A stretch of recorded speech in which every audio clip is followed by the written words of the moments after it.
warahmatullahi wabarakatuh.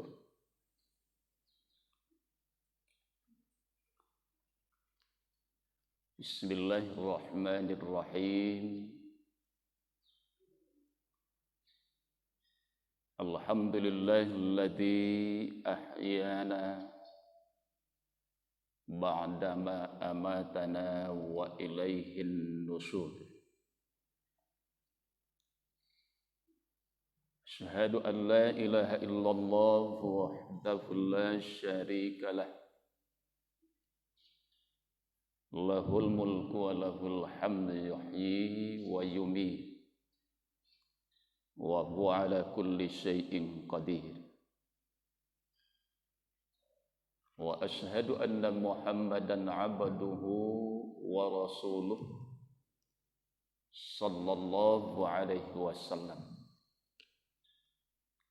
Rabbi shrah li sadri wa yassir li amri wahlul 'uqdatam min lisani yafqahu qawli. Faqala Allah Ta'ala fi kitabihil karim. A'udzu billahi minasy syaithanir rajim. Bismillahirrahmanirrahim. Aw kalladzi marra 'ala qaryatin wa hiya khawiyatin 'ala 'urusiha qala anna yuhyi hadhihi Allahu ba'da mautiha fa amatahu Allahu mi'ata 'amin thumma ba'atsahu qala kal labista qala labistu yawman aw ba'da yawm qala bal labista mi'ata 'amin fanzuru ila ta'amika wa syarabika lam yatasannah fanzur ila himarika wa la naj'alaka ayatan linnas wanzur ila al'izami kaifa nunsizuha naqsuha lahma falamma tabayyana lahu qala a'lamu anna Allaha ala kulli syai'in qadir. Shadaqallahul azim. Bapak Ibu hadirin jamaah salat subuh rahimakumullah. Kita bersyukur kepada Allah, alhamdulillah sampai subuh hari ini, saat ini kita masih diberikan kesehatan, kekuatan dan sekaligus juga kesempatan sehingga kita masih dapat meluangkan waktu kita untuk hadir bersama-sama di masjid yang kita cintai ini dengan tujuan adalah untuk beribadah kepada Allah Subhanahu wa taala. Namun demikian kita selalu berharap memohon melalui doa kita masing-masing kepada Allah. Kiranya ibadah-ibadah yang sudah kita lakukan ini akan senantiasa selalu mendapatkan nilai pahala dan sekaligus diterima di sisinya. Amin ya rabbal alamin. Tidak lupa kita berselawat dan sekaligus kita doakan kepada Allah. Semoga disampaikan oleh beliau buat roh junjungan kita Nabi besar Muhammad sallallahu alaihi wasallam. Rasulullah itu bagi kita adalah sebagai tauladan yang paling baik. Memang itulah dari sekian banyak tujuan beliau diutus oleh Allah agar kita dapat menjadikan beliau sebagai figur di dalam hidup dan kehidupan ini. Kita yakin dan percaya selama Nabi yang kita jadikan sebagai tuntunan kita, beliau yang kita jadikan uswah di dalam kehidupan ini, di situ ada jaminan dari sisi beliau kebahagiaan itu bisa kita peroleh dengan jalan ketaatan kita kepada Allah dan ketaatan kita mengikuti dari seluruh apa yang telah dibawa dan disampaikan oleh Rasulullah sallallahu alaihi wasallam.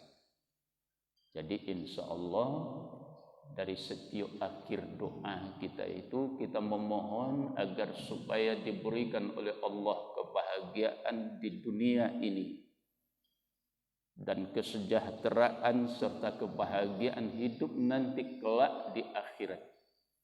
Tidak hanya sampai di situ, kalau dapat langsung dimasukkan Allah ke dalam surganya. Inilah yang menjadi harapan kita setiap saat kepada Allah. Itu bisa kita wujudkan hanya dengan ketaatan kita kepada Allah dan ketaatan kita kepada Rasulullah sallallahu alaihi wasallam. Bapak Ibu yang dimuliakan oleh Allah Subhanahu wa taala, untuk kajian kita tadi saya bacakan satu ayat dari surat Al-Baqarah, ayat yang ke-259. Jadi ayat yang ke-259. Nah, di dalam firman Allah surat Al-Baqarah ayat 259 itu Allah menjelaskan apa yang dijelaskan oleh Allah berkenaan dengan seorang hamba Allah yang sangat saleh, yang bernama adalah Uzair. Jadi hamba Allah, ada sebagian yang mengatakan beliau adalah seorang juga termasuk Nabi Allah. Jadi peristiwa itulah yang dijelaskan oleh Allah di dalam firman-Nya ini. Jadi beliau mengadakan perjalanan itu berangkat dari daerah Syria sekarang ini. Suriah sekarang ini Sam. Nah, dari situ beliau berjalan menghadap ke selatan, ke bawah. Sehingga sampailah di suatu tempat yang bernama Palestina sekarang ini. Nah, sesampai di daerah itu, di Palestina ini, beliau melihat apa yang dilihat, gedung-gedung yang sudah runtuh dan atap-atapnya pun juga sudah rontok semuanya, sehingga atap-atapnya itu ditimbuni oleh gedung-gedung, tembok-tembok dari gedung-gedung itu tadi. Nah, itulah yang dijelaskan oleh Allah. Apa kata Allah di dalam firman-Nya ini?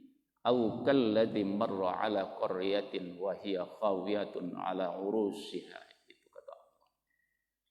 Atau seperti orang yang mengadakan perjalanan atau melewati suatu kota.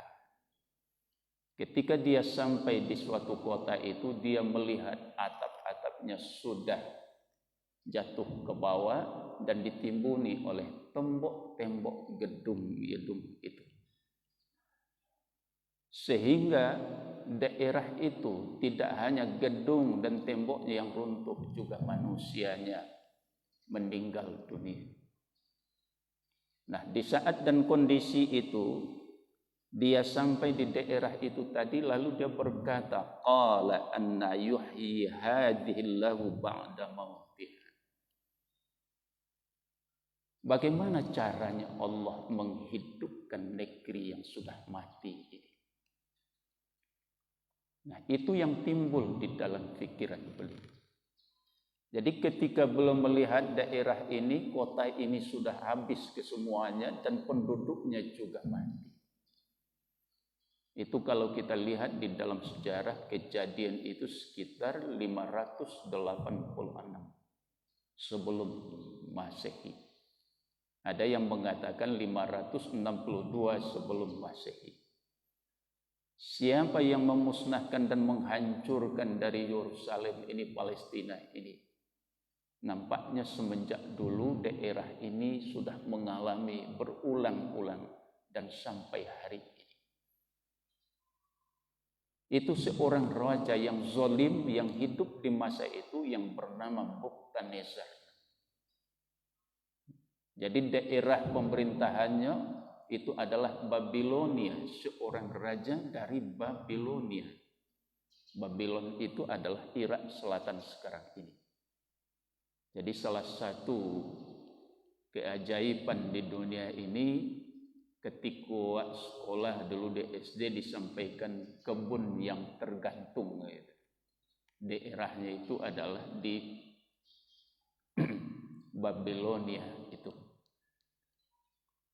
Jadi termasuk itu adalah dulu kita sering mendengar salah satu daripada keajaiban dunia. Yang membangun itu di masa itu adalah Buktanesar itu. Tapi dia adalah seorang raja yang zalim.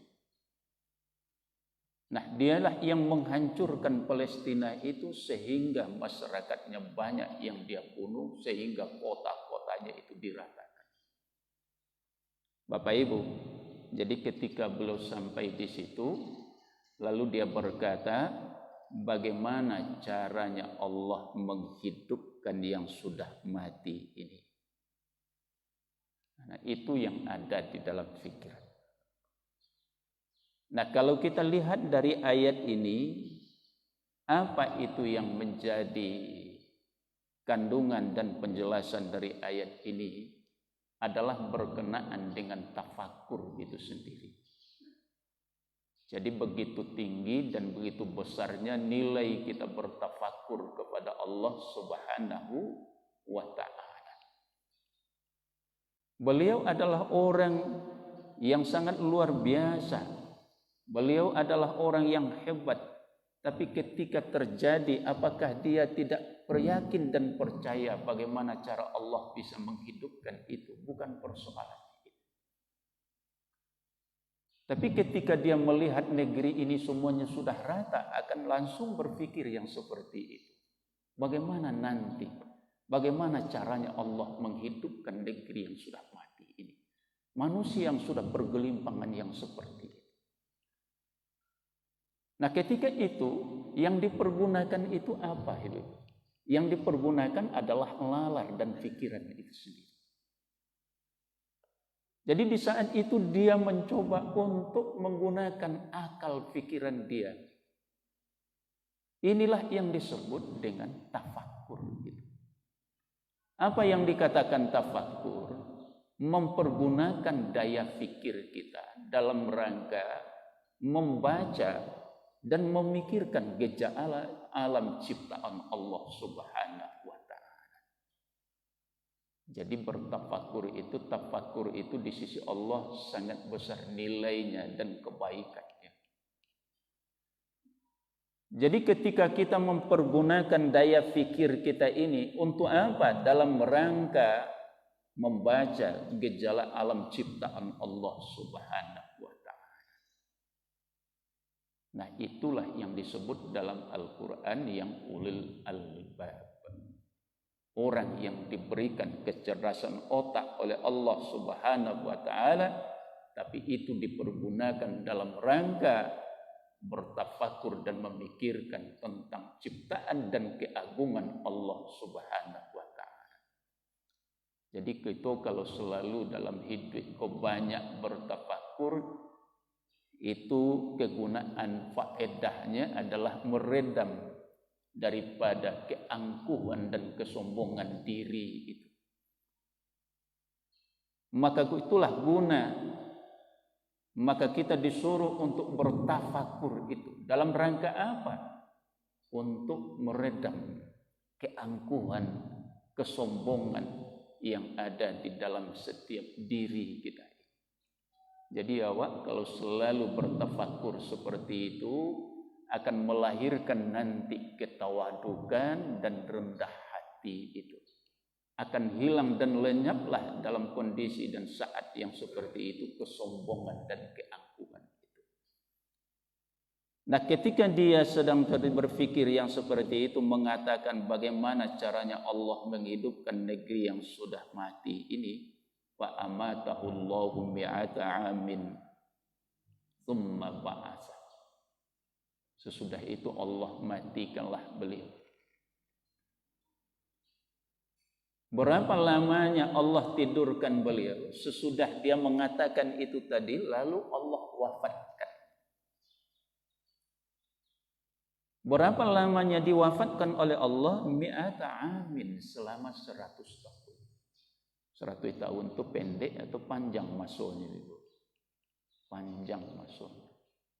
Tidak pendek maksudnya, tapi lama maksudnya. Sesudah ditidurkan dan diwafatkan oleh Allah selama 100 tahun, summa ba'asa. Kemudian dihidupkan oleh Allah kembali. Sesudah Allah menghidupkan dia atau membangkitkan kembali, menghidupkan beliau kembali, sesudah itu Allah berfirman, kam labista mi'ata amin, kam labista. Jadi qala kam labista. Kalau Allah berfirman, sudah berapa lamanya Anda tinggal di tempat ini? Uzair menjawab, qala labista yauman aw ba'da yaum. Itu kata beliau, labista yaum. Disebutkan, dijawab oleh beliau bahwa aku tinggal di tempat ini baru hanya setengah hari atau 1 hari. Itu jawaban beliau. Sementara Allah sudah mematikan atau mewafatkannya selama 100 tahun. Ketika Allah berfirman dan berkata kepada beliau, sudah berapa lamakah Anda tinggal di tempat ini atau berada di tempat ini? Labista yaum ba'da yaum. Beliau menjawab, aku baru tinggal di tempat ini selama setengah hari atau 1 hari. Apa kata Allah? Qal bal labista mi'ata amin. Tidak, Anda sudah tinggal di tempat ini, sudah wafat selama 100 tahun. Itu jangka masa dan panjang seperti itu. Kemudian Allah meneruskan firman-Nya, fanzur ila ta'amika wa sarabika lam yatasanna. Jadi ketika dia membawa waktu dalam perjalanan itu dari daerah Syria itu menuju Palestina ini, di dalam perjalanan itu beliau membawa 2 buah keranjang. 1 keranjang berisikan buah-buahan, makanan. Ada di situ buah tin, ada di situ buah zaitun. Yang 1 keranjang lagi tempat membawa air. Dan kemudian beliau berjalan dari atas itu mengendarai seekor keledai.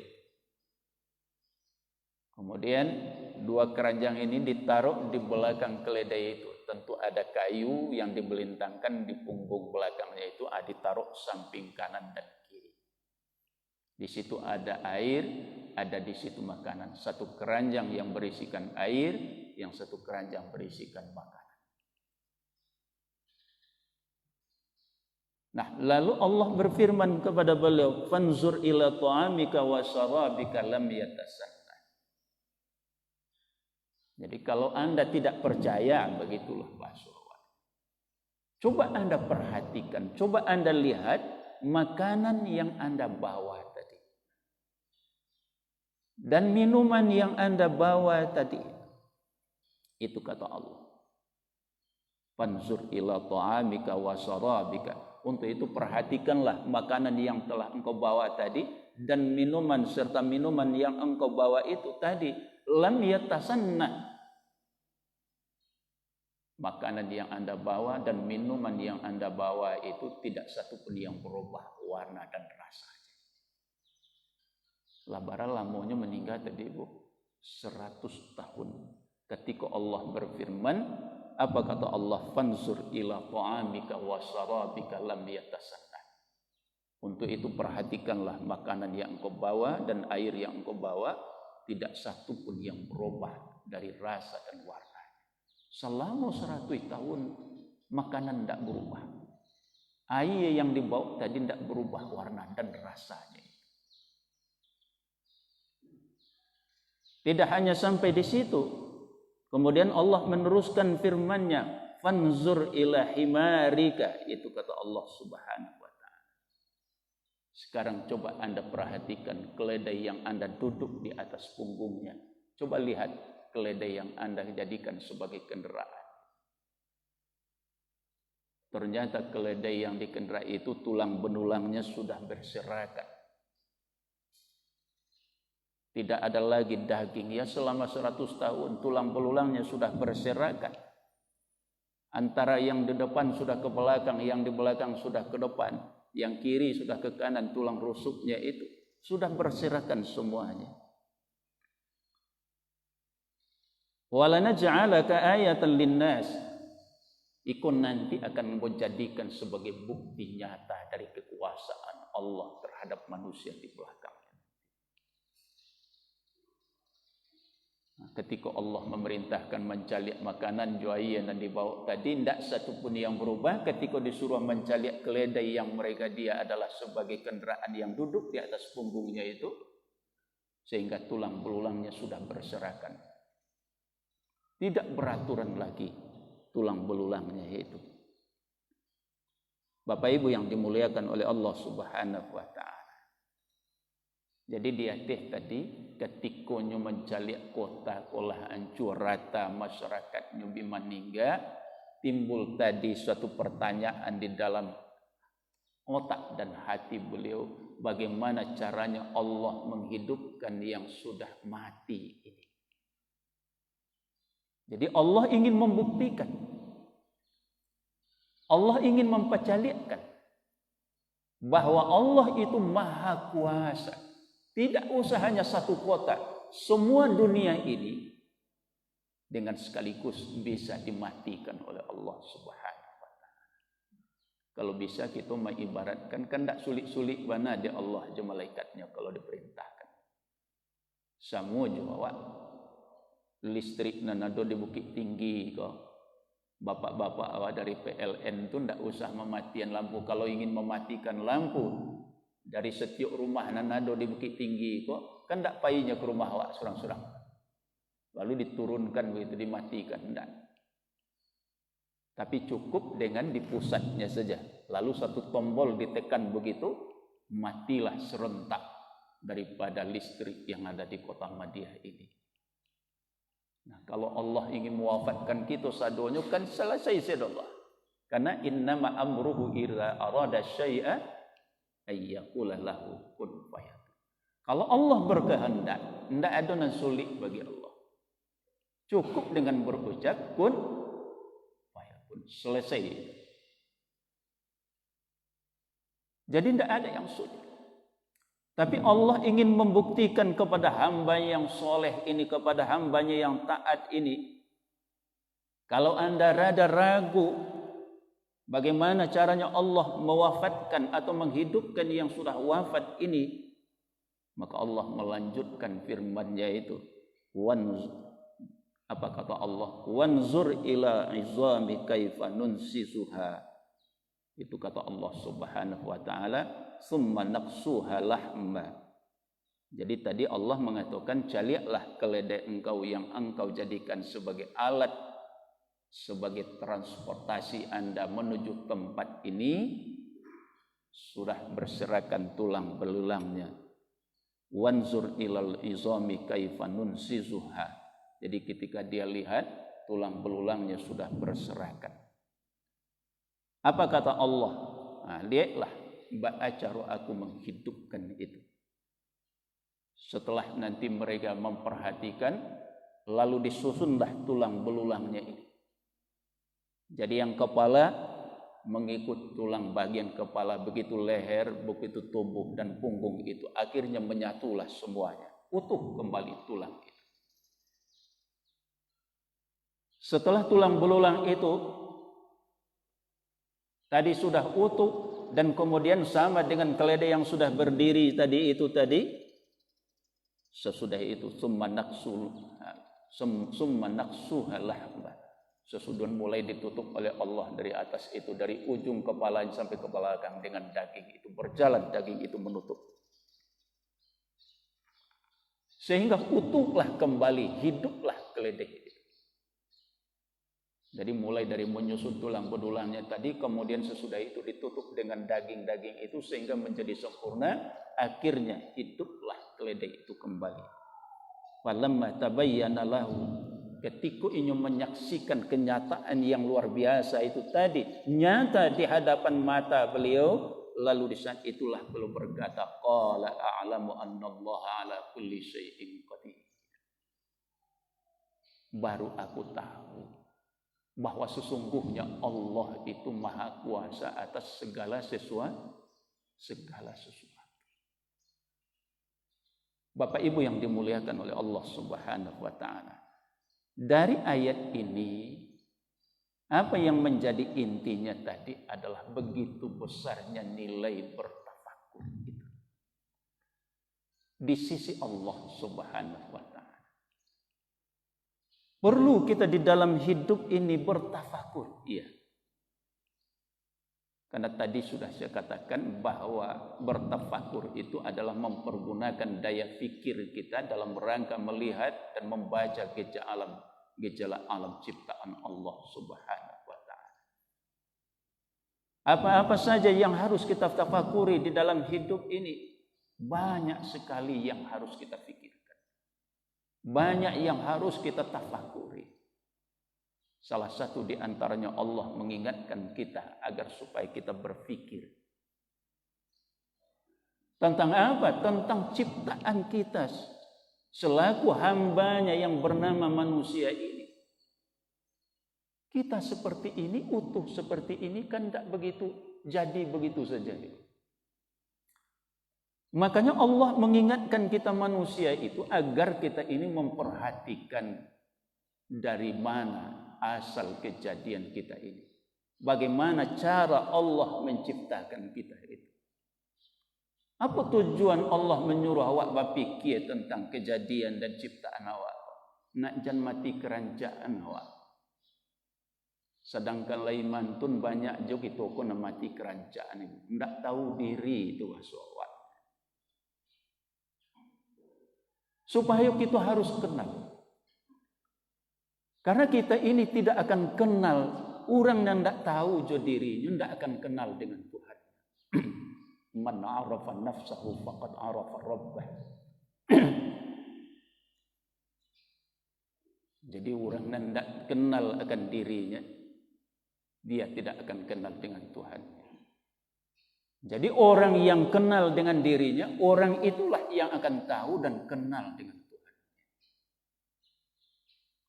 Jadi kita disuruh bertafakur terhadap ciptaan kita ini.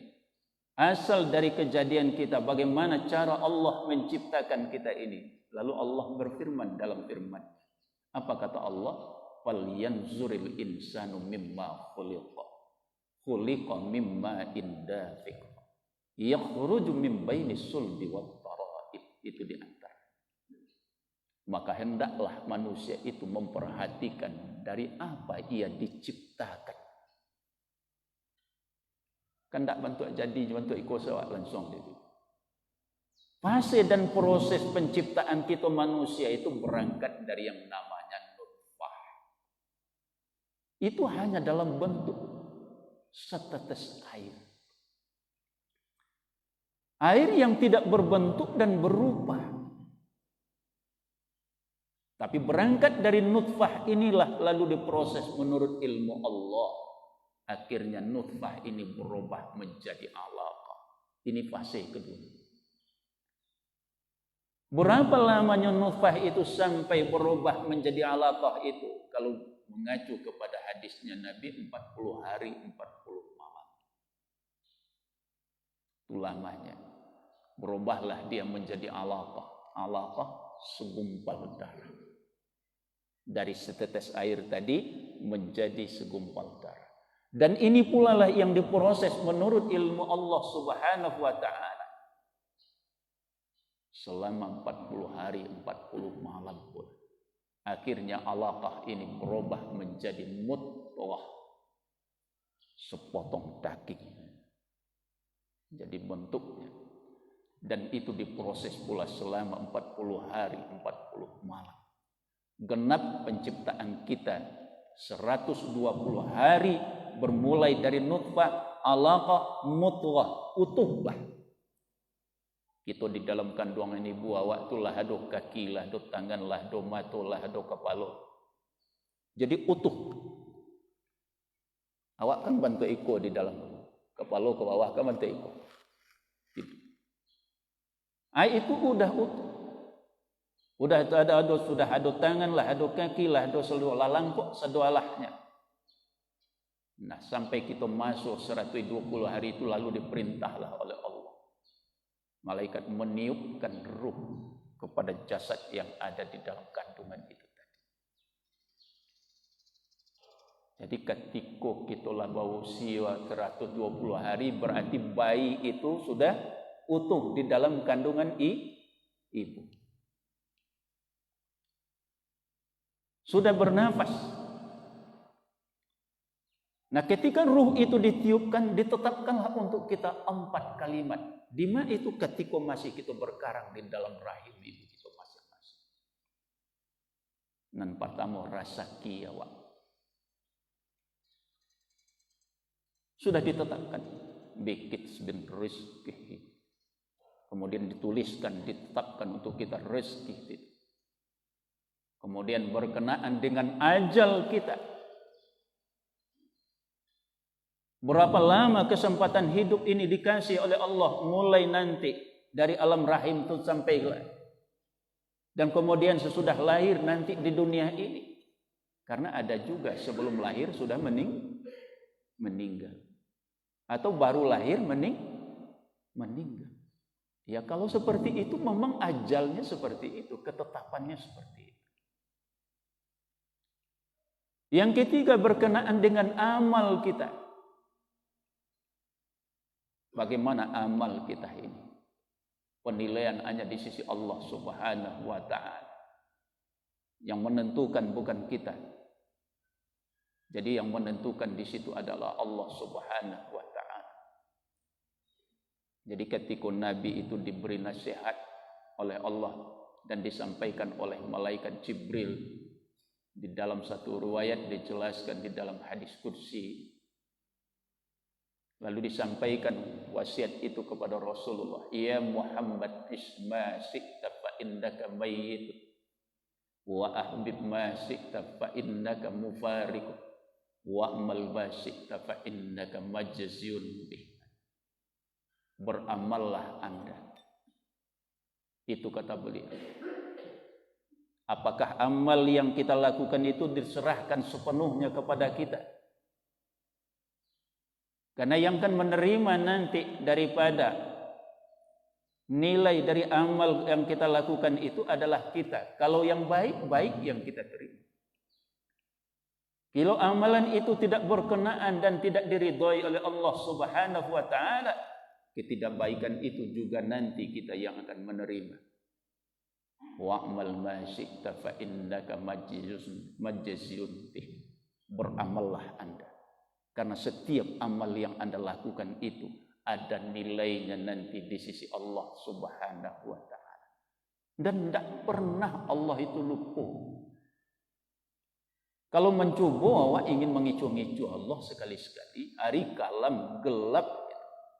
Tidak ada orang yang tahu. Karena sekali kok dimatian lampu dewa, mbok tempo mau solat subuh sekali. Mudah-mudahan Allah tak kicuhnya. Lai Allah itu bisa dikicuh. Tidak. Dan bisa dikisuh awak semua awak. Pura-pura awak lah selesai solat, kemudian dimatikan lampu balik, berselimut awak balik. Awak nan bisa dikicuh. Antara kita sama kita bisa awak saling mengicuh, saling membohongi, tapi Allah tidak bisa. Karena Allah itu labil mirsad. Selalu memantau kita dalam kondisi apapun. Karena Allah tidak pernah tidur. Allah tidak pernah tidur. Yang tidur, bangun tidur itu adalah kita. Allah tidak pernah tidur. Ditambah malaikatnya. Begitu hebatnya pengawasan Allah terhadap kita selaku hambanya. Maka oleh karena itulah Nabi itu mengingatkan, bertakwalah kepada Allah itu dimanapun kamu berada. Bertakwalah kepada Allah dimanapun keberadaanmu. Jangan sampai tidak menjadi hamba yang taat kepada Allah Subhanahu wa ta'ala. Ya samulah di bulan puasa. Kan itu Bu. Di zuhur itu kami uduk wak zuhur hari yang paneh awih datang.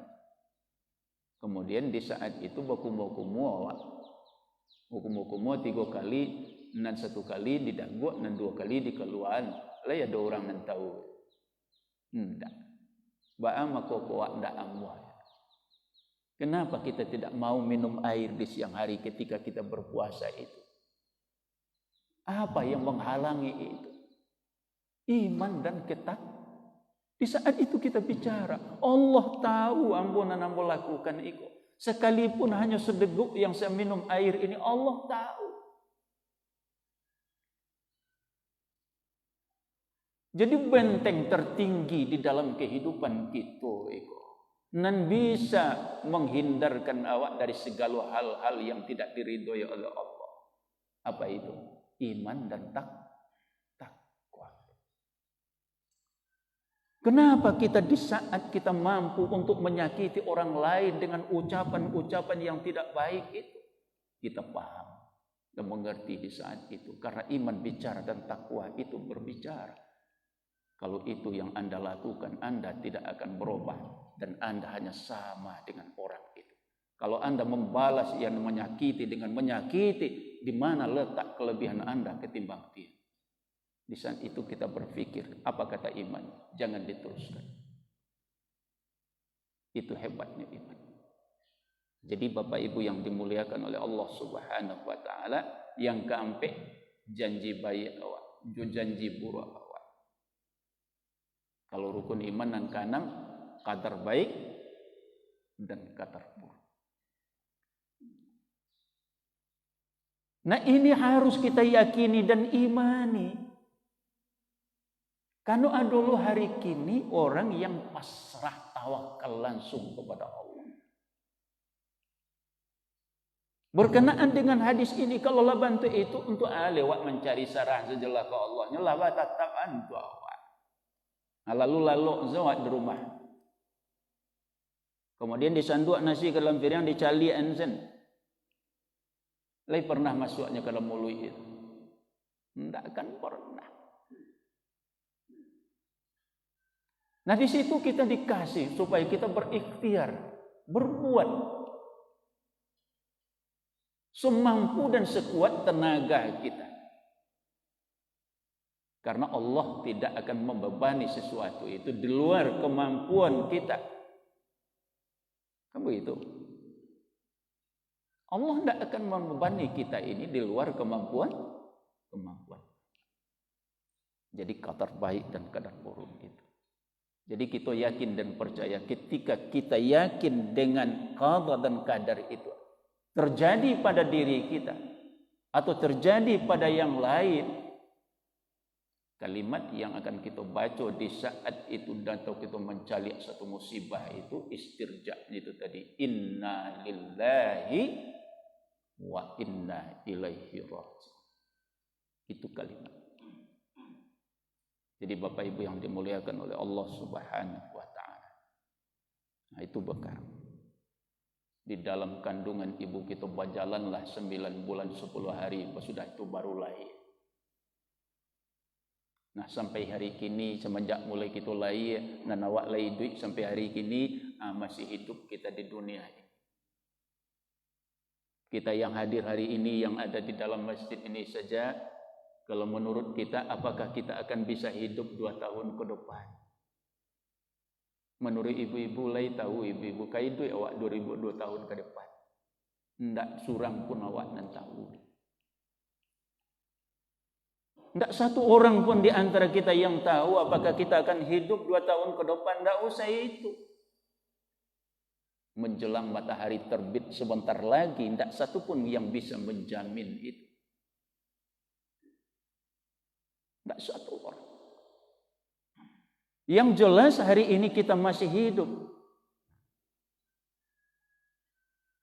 Yang sampai pagi hari ini masih kita bisa mendengarkan mengaji, ambo bisa mengaji. Ini kesempatan masih diberikan oleh Allah Subhanahu wa taala. Ini yang disebut dengan sa'atun anta fiha. Saat yang dimana Anda masih diberi kesempatan hidup oleh Allah. Nah, saat kita masih diberi kesempatan hidup ini, jangan kita bermain-main dengan kehidupan yang masih diberikan oleh Allah. Jangan sesudah kita tidak ada lagi, lalu kita meminta supaya dihidupkan oleh Allah. Itu tidak akan mungkin. Nah, disuruh kita merenungkan itu, memikirkan itu. Ya Allah, ya Rabb. Ini tafakur. Pacing kepala berpikir, ya Allah.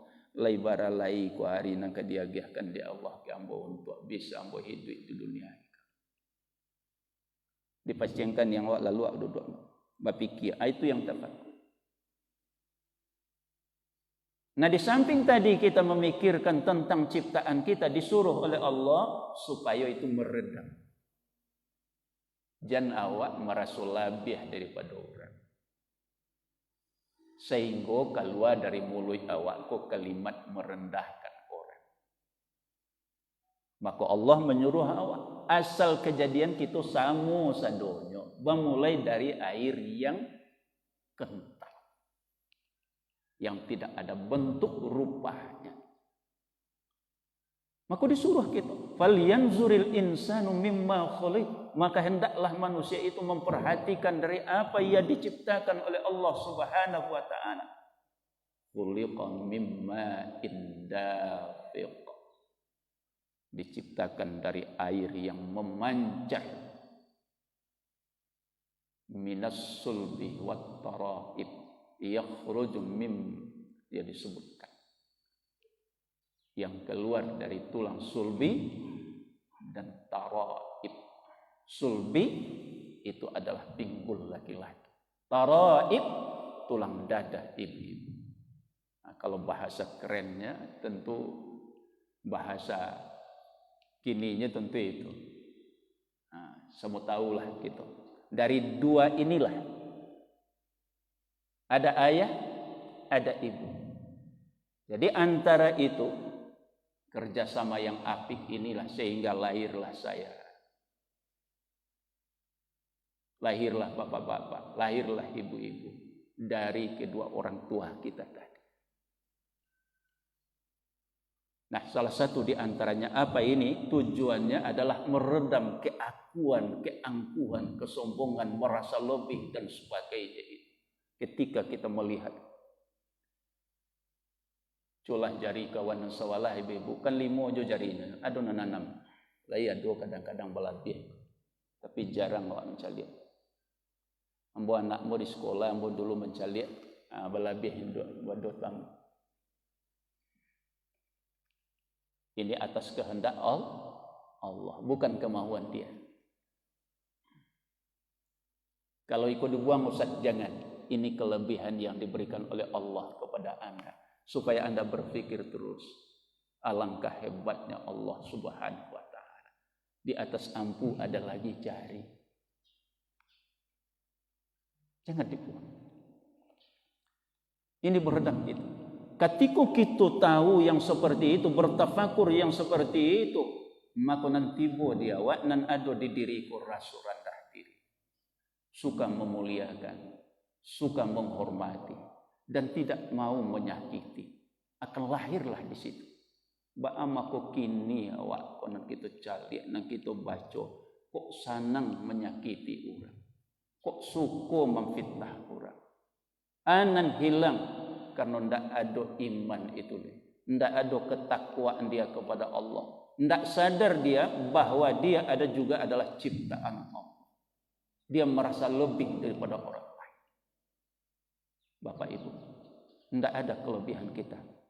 Yang dinilai di sisi Allah itu bukan karena bentuk tinggi kita, bukan karena kulit putih dan sebagai hidung mancung, bukan itu yang dinilai oleh Allah.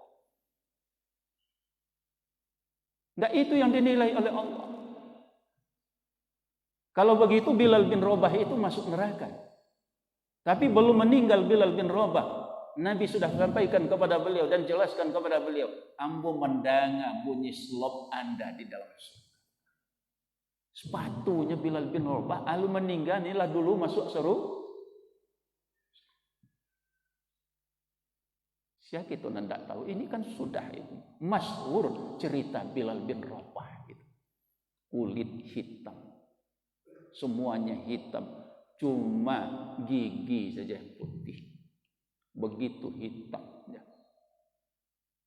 Tapi karena Bilal bin Rabah turun ayat Allah Subhanahu wa taala ketika Rasul memerintahkan, wahai Bilal, naik Anda ke tempat yang tinggi itu, kumandangkan azan. Apa jawaban beliau? Ya Rasulullah, saya ini adalah asal budak ya Rasulullah. Kulit saya hitam, tidak pantas saya untuk mengumandangkan azan itu. Masih banyak yang lain yang lebih mulia daripada saya. Tidak pantas saya Rasul. Diulang oleh Nabi sampai 3 kali. Silakan naik. Dan kemudian kumandangkan azan. Karena belum menolak seperti itu, Allah menurunkan firman-Nya dalam surat Al-Hujurat itu, inna akramakum indallahi atqakum. Sungguh yang paling mulia di sisi Allah itu adalah orang yang paling takwa kepada Allah Subhanahu wa taala. Jadi nampaknya di dalam hidup kita ini yang dinilai oleh Allah bukan bentuk rupa itu tadi, tapi yang dinilai adalah ketakwaan kita kepada Allah. Nah, dari situ nanti mulut-mulut orang takwa itu setiap nanti diucapkan, nyoba fikirnya dulu sebelum mengeluarkan. Kalau tidak bernilai rasanya nyotahan mulut penyotahan. Tapi kalau lagi berfaedah bernilai untuk orang lain baru dia keluarkan. Inilah orang yang bertakwa itu kepada Allah Subhanahu wa taala. Bapak Ibu yang dimuliakan oleh Allah Subhanahu wa taala, ini satu yang ditafakuri. Yang kedua tentang hidup kita ini. Itu tadi sudah kita singgung sedikit berkenaan dengan hidup. Laibara ko idu ikon akan diagiahkan di Allah kawal. Perlu kita berpikir. Ketika kita sudah bertafakur seperti itu, Allah masih memberikan kesempatan hidup sampai hari ini.